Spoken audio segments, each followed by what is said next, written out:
এই কি অবস্থা সবার? আজকের দিনের শুরু।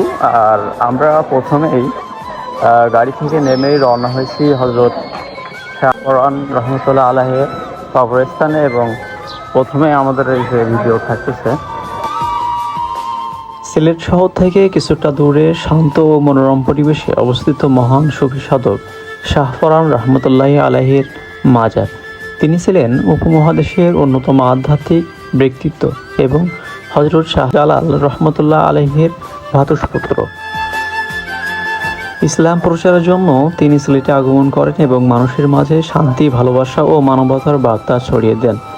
তার জীবন ছিল অত্যন্ত সাদাসিধে কিন্তু আধ্যাত্মিক শক্তিতে ভরপুর। আজও প্রতিদিন হাজার হাজার মানুষ এখানে আসে দোয়া করতে, মানত করতে এবং তার আত্মার প্রশান্তি খুঁজতে। এই মাজার শুধু একটি ধর্মীয় স্থান নয়, বরং এটি বিশ্বাস, ইতিহাস ও সংস্কৃতির এক জীবন্ত প্রতীক। মাজারের চারপাশে সবুজ পাহাড়, নীরবতা যেন ভক্তদের মনে এক অনন্য প্রশান্তি এনে দেয়। এখানে এসে অনেকেই অনুভব করেন এক ধরনের আধ্যাত্মিক শান্তি যা ভাষায় প্রকাশ করা যায় না। শাহপরান রহমতুল্লাহ আলাইহির এই পবিত্র কবর আমাদেরকে মনে করিয়ে দেয় মানবতা, ভালোবাসা ও আল্লাহর পথে চলাই জীবনের প্রকৃত উদ্দেশ্য।